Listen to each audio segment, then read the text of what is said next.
जय भीम, जय भीम।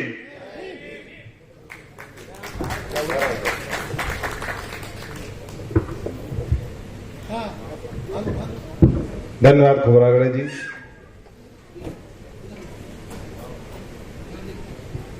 मैं समय को देखते हुए कुछ बजा नहीं,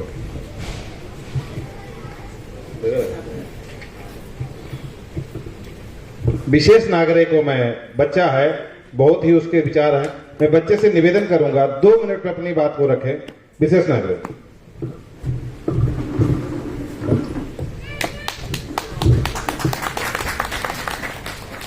जय भीम। जैसे कि आप सब जानते हैं कि बाबा साहेब भीमराव अंबेडकर की 132वीं जयंती मनाने के लिए हम सब यहाँ इकट्ठा हुए हैं। हमारे देश की जाति प्रथा के कारण बाबा साहब को बचपन से ही छुआछूत और भेदभाव का सामना करना पड़ा, लेकिन वे हारे नहीं। उन्होंने संघर्ष का रास्ता चुना और अपने दम पर अपने समाज को सम्मान से विधायक बनाया। बाबा साहब ने ठान ली थी कि वे इस देश को सामाजिक बेड़ियों से मुक्त करेंगे और दलितों की स्थिति सुधारने के लिए काम करेंगे। चाहे जितने भी लोग आए हो जो ये दावा करते हो कि वे दलितों की स्थिति सुधारने के लिए काम करते थे, दलितों की स्थिति सुधारने के लिए काम करते थे, लेकिन बाबा साहब का मानना था कि सिर्फ दलितों की स्थिति सुधारने में मतलब नहीं है, बल्कि पूरी तरीके से जातिवाद को खत्म करने में है। वे जातिवाद को एक बंद कमरे, बिना सीढ़ी वाली इमारत मानते थे। जो जहां पैदा हुआ है उससे वही मरना भी होता है। उन्होंने अपने संघर्ष की शुरुआत मार्च सत्याग्रह से की थी। गांधी जी के अंश के कारण उन्हें पूना पैक्ट साइन करना पड़ता है, जो कि पूरे दलितों के लिए अफसोस की बात थी।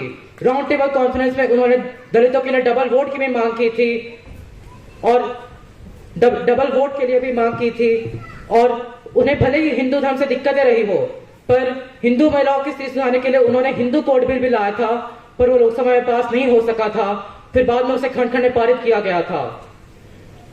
उन्होंने जीवन भर उन्होंने समाज को सुधारने के लिए जीवन भर संघर्ष किया, लेकिन बाबा साहब को सिर्फ दलितों का ही नहीं बल्कि पूरे देश का नेता कहा जाना चाहिए। बाबा साहब को सिर्फ दलितों का ही नहीं बल्कि पूरे देश का मसीहा कहा जाना चाहिए। बाबा साहब को सिर्फ दलितों का नेता मानना, उन कोशिशों को नकारना है, उन कोशिशों को खंडन करना है जिसने इस देश के संविधान को लिखा था। बाबा साहब अक्सर कहा करते थे कि संविधान भले कितना भी अच्छा हो, लेकिन अगर देश चलाने वाले बुरे होंगे तो संविधान भी बुरा होगा। लेकिन बाबा साहब के इतने बड़े योगदान के बाद भी हम 14 अप्रैल के बाद उनके बारे में बात करना बंद कर देते हैं और उन्हें साइडलाइन कर देते हैं। आज के पॉलिटिकल सिचुएशन में उनके बारे में गलत गलत बातें की जाती है, उनकी मूर्तियों को तोड़ा जाता है, उनकी मूर्तियों पर कीचड़ फेंका जाता है, और फिर वही लोग दलितों का शोषण भी करते हैं। और फिर वही नेताजी 14 अप्रैल के दिन बाबा साहब की मूर्ति पर मार चढ़ाने के लिए कतार में लग जाते हैं। और 14 अप्रैल के बाद जब दलितों पर अत्याचार होता है तब वह मौन हो जाते हैं। और नेताजी ही नहीं, हम भी मौन रहते हैं। इसलिए नेपोलियन बोनापार्ट ने कहा था कि दुनिया जुल्म सहती है, बुरे लोगों के अत्याचार के कारण नहीं, अच्छे लोगों के मौन रहने के कारण। बाबा साहब कहा करते थे कि मेरी जय जयकार करने से अच्छा है कि मेरे बताए रास्तों पर चले, और हम यही करते हैं कि उनकी सिर्फ जय जयकार करते हैं और उनके बताए रास्तों पर नहीं चलते। बाबा साहब ने कहा था, पढ़ो, संगठित हो और संघर्ष करो। हम इन तीनों बातों में से कुछ हद तक शिक्षित तो हो चुके हैं, लेकिन संगठित नहीं है, और यही कारण है कि हम अपने हकों और अधिकारों के लिए संघर्ष नहीं कर पाते। इसलिए बाबा साहब अक्सर कहा करते थे, मैं रात रात भर इसलिए जागता हूं क्योंकि मेरा समाज सो रहा है। और आज की परिस्थितियां कुछ अलग नहीं है, हम आज भी सो ही रहे हैं। छीने हुए अधिकार भीख में नहीं मिलते, अधिकारों का वसूल करना होता है। आज के पॉलिटिकल सिचुएशन में बाबा साहब को जगह नहीं दी जाती, या फिर उन्हें दलितों का नेता बनाकर सीमित रखा जाता है। आज की परिस्थिति पहले से कुछ अलग नहीं है। IIT जैसे बड़े संस्थान में भी दलितों को कोटा स्टूडेंट कहकर शोषण किया जाता है। और आपने रोहित वेमुला का नाम तो सुना ही होगा। उस दलित छात्र से उसकी फेलोशिप छीन ली जाती है और वो सड़क पर आने के लिए मजबूर हो जाता है, और वह आखिर में आत्महत्या कर लेता है। और उसके आखिरी शब्द कुछ ये थे कि मेरा जन्म ही एक बड़ी दुखद दुर्घटना थी।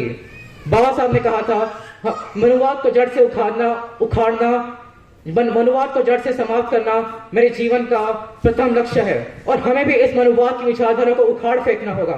हमें मनुवाद पर आम्बेडकर वाद की स्थापना करनी होगी। हमें ये एक आजाद देश में आजादी पाने की लड़ाई है, और जो इस लड़ाई में हमारे साथ है वो इस देश में क्रांति लाने के पक्ष में है, वो इस देश में क्रांति लाने के पक्ष में है, क्योंकि ये एक नीले आसमान में पंख फैलाकर उड़ने की लड़ाई है। और मैं दुष्यंत कुमार की कविता से मैं खत्म करना चाहूंगा। हो गई पीर पर्वत सी पिघलनी चाहिए, इस हिमालय से एक गंगा निकलनी चाहिए। आज यह दीवार पर्दों की तरह हिलने लगी है, शर्त लेकिन थी कि यह बुनियाद हिलनी चाहिए।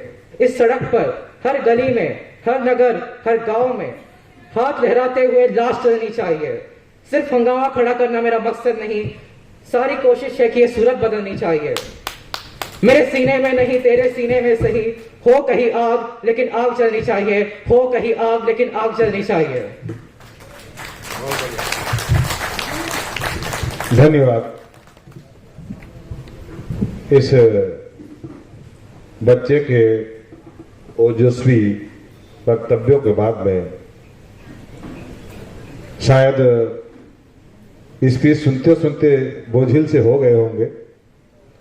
थोड़ा परिवर्तन करते हैं। तनीषा बहन एंड ग्रुप उनकी एक छोटी सी प्रस्तुति के बाद में मैं सीनियर डीएम कोऑर्डिनेशन साहब को सुनना चाहूंगा।